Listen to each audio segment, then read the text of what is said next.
সেহরি খেতে হবে না, বরং খাওয়া সুন্নত হলো কুরবানি করার পর। আর যদি কুরবানি গোশত দিয়ে ইফতারি করেন আরও বেশি ভালো। ভালো পোশাক পরে যাবেন, এক রাস্তায় যাবেন, আর এক রাস্তায় ফিরে আসবেন।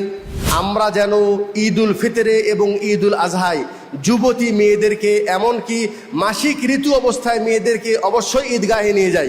ইসলামকে আমরা উল্টা মানুষের সামনে বুঝিয়েছি, ভুল ব্যাখ্যা দিয়েছি, দেওয়ার কারণে আমরা এখন সঠিক ইসলামের দিকে মানুষকে ফিরে নিয়ে আসতে যাচ্ছি, আর আমাদেরকে বলছে যারা ফেতনাবাস। আহলে হাদিস আন্দোলন বাংলাদেশ, আসুন পবিত্র কুরআন ও সহিহ হাদিসের আলোকে জীবন গড়ি।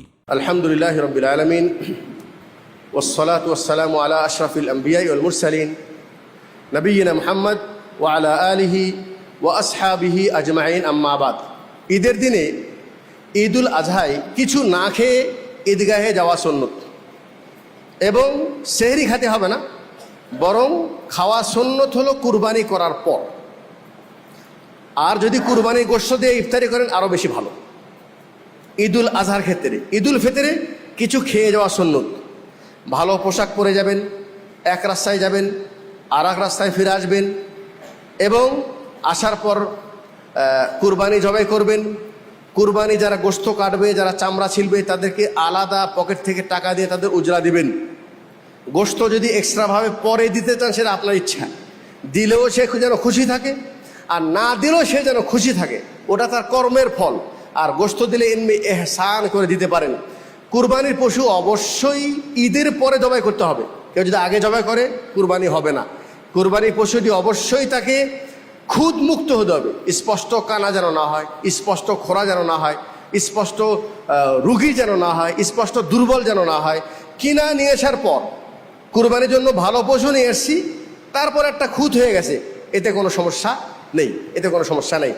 ঈদের দিনে ঈদগাহে যে নারী পুরুষ সবাই ঈদের সালাত আদায় করবে, এটাই রসুলের নির্দেশ, আদর্শ। রসুল সাল্লাল্লাহু আলাইহি ওয়াসাল্লাম বলছেন, উম্মে আতিয়া রাদিয়াল্লাহু তাআলা আনহা বলেন, আমারানা রাসূলুল্লাহ সাল্লাল্লাহু আলাইহি ওয়াসাল্লাম, আল্লাহ রসুল আমাকে হুকুম দিয়েছেন আমাদেরকে, আমরা যেন ঈদ উল ফিতরে এবং ঈদ উল আজহায় যুবতী মেয়েদেরকে, এমনকি মাসিক ঋতু অবস্থায় মেয়েদেরকে অবশ্যই ঈদগাহে নিয়ে যাই। তবে যারা মাসিক ঋতু অবস্থায় আসে তারা নামাজের জায়গা থেকে সালাত পড়বে না, সালাতে না পড়ে পাশে তারা বসে থাকবে। ওয়ালিয়াশহাদনাল খাইর ওয়ালিয়াশহাদ দাওয়াতাল মুসলিমিন, তারা যেন কল্যাণের সাথে যেন সম্পৃক্ত থাকে, তারা যেন মুসলমানের দোয়ায় যেন তারা শরিক থাকে। ঈদগাহে তারা অবশ্যই যাবে। রসুলকে বলা হচ্ছে, ইয়া রাসূলুল্লাহ, এরকম বহু নারী আছে যাদের কোনো পর্দা নেই, পর্দার ব্যবস্থা নেই, ওড়না নেই। বলছেন লিতুল বিসহা উখতুহা, তার বোন বা তার বান্ধবী তার ওড়নায় তাকে জড়িয়ে নিয়ে যেন ঈদগাহে নিয়ে যায়। যেই রসুল আমাদেরকে এত কড়াভাবে নির্দেশ দিয়েছেন, তাহলে কি ঈদগাহে গেলে নারীদেরকে নিয়ে গেলে ফিতনা হয়?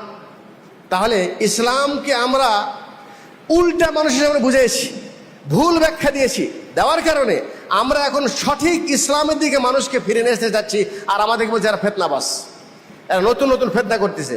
অতএব আলহামদুলিল্লাহ আপনাদের এলাকা সচেতনমূলক এলাকা, আশা করি ইনশাল্লাহ নিজেও ঈদগাহে যাবেন, পরিবারের সদস্যদেরকে অবশ্যই ঈদগাহে নিয়ে যাবেন। ঈদগাহে যে তারপর তাকবীর বলতেই থাক, ঈদের পরেও একেবারে আইয়ামে তাশরিকে শেষ পর্যন্ত তাকবীর বলবেন।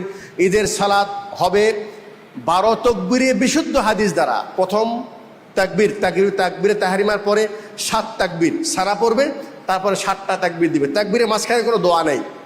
আর দ্বিতীয় রাকাতে আবার সেজদা থেকে উঠে সেখানে আবার 5টা তাকবীর দিবেন। এটা হলো বিশুদ্ধ হাদিস থেকে সাব্যস্ত। আর 6 তকবীরের সালাত আমাদের দেশে যেন মাযহাবী ভাইরা পড়ে থাকেন, 6 তকবীরের মর্মে সরাসরি কোনো হাদিস নেই।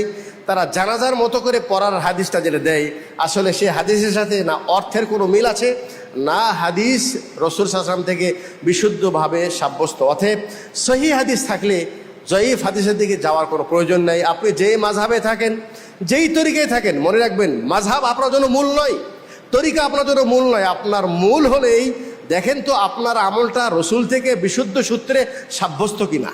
যদি সাব্যস্ত হয় করেন, না করলে দয়া করে জিদ করে যদি করতে থাকেন, দুনিয়ায় জিদটা রয়ে যাবে, আপনার আমল আল্লাহর কাছে কবুল হবে না। আল্লাহ যেন আমাদের বোঝার তৌফিক দান করেন। ইন্নাল্লাহা ওয়া মালাইকাতাহু ইউসাল্লুনা আলান নবী ইয়া আইয়ুহাল্লাযীনা আমানু সাল্লু আলাইহি ওয়া সাল্লিমু তাসলিমা। আল্লাহুম্মা সাল্লি আলা মুহাম্মাদ ওয়া আলা আলি মুহাম্মাদ কামা সাল্লাইতা আলা ইব্রাহিম ওয়া আলা আলি ইব্রাহিম ইন্নাকা হামিদুম মাজিদ। اللهم بارك على محمد وعلى آل محمد كما باركت على إبراهيم وعلى آل إبراهيم إنك حميد مجيد